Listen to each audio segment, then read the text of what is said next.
Selamat siang pemirsa, selamat datang di Jejak Sejarah. Saya Syara Oktavia Ramadanti. Tepat hari ini kita menoleh kembali ke salah satu peristiwa geopolitik terbesar di abad ke-20.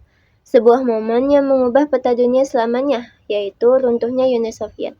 Selama hampir 7 dekade, Uni Soviet berdiri sebagai negara adidaya sosialis yang menantang dominasi Barat.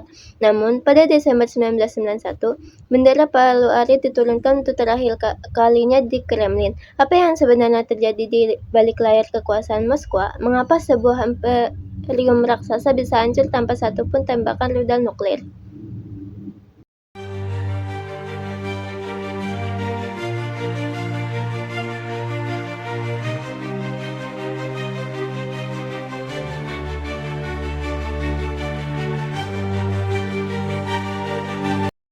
Kisah keruntuhan ini tidak terjadi dalam semalam. Pada pertengahan 1980-an, Uni Soviet sedang sakit.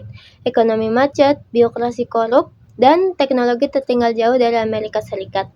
Mikhail Gorbachev, pemimpin muda yang ambisius saat itu, datang membawa harapan melalui dua kebijakan radikal, yaitu Glasnost, keterbukaan, dan Perestroika, yaitu restrukturisasi. Gorbachev ingin memodernisasi komunisme, namun yang dia dapatkan justru sebaliknya. Keterbukaan informasi membuat rakyat mulai berani mengkritik pemerintah, sementara itu reformasi ekonomi gagal total, menyebabkan kelangkaan barang produk di mana-mana.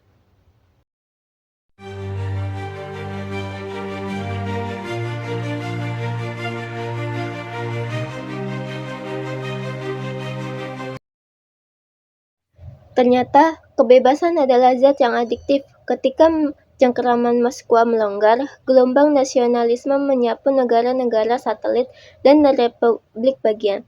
Dimulai dari negara-negara Baltik, Estonia, Latvia, dan Lithuania yang menuntut kemerdekaan penuh.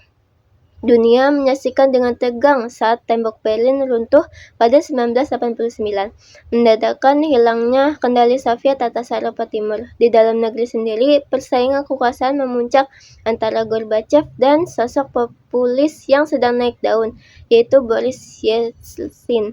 Puncaknya terjadi pada Agustus 1991. Sebuah upaya kudeta gagal oleh kelompok garis keras komunis justru menjadi paku terakhir pada peti mati Uni Soviet.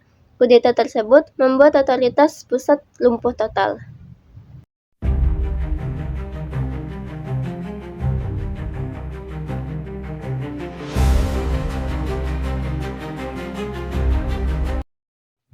Bulan-bulan terakhir di tahun 1991 adalah proses pembubaran secara legal. Pada 8 Desember, para pemimpin Rusia, Ukraina, dan Belarusia bertemu secara rahasia untuk menandatangani perjanjian Bela-Feza yang menyatakan bahwa Uni Soviet sudah tidak ada lagi sebagai subjek hukum internasional. Tepat pada malam Natal, 25 Desember 1991, Mikhail Gorbachev mengumumkan pengunduran dirinya melalui siaran televisi nasional. Dia berkata sistem lama runtuh sebelum sistem baru sempat bekerja. Beberapa menit kemudian, bendera merah Uni Soviet diturunkan, diganti oleh bendera triwarna Rusia.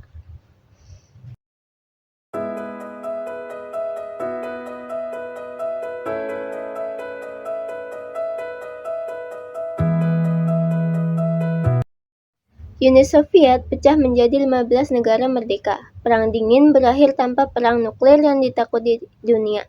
Namun warisannya tetap ada, mulai dari konflik perbatasan yang masih terjadi hingga hari ini, hingga pergeseran kekuatan global yang kita rasakan saat ini. Runtuhnya Uni Soviet adalah pengingat bahwa kekuatan militer sebesar apapun tidak akan mampu menahan runtuhnya sebuah bangsa jika ekonomi dan kepercayaan rakyatnya sudah hilang. Saya Syara Oktavia. Terima kasih telah bergabung dalam Jejak Sejarah siang ini. Sampai jumpa di ulasan mendalam berikutnya. Selamat siang.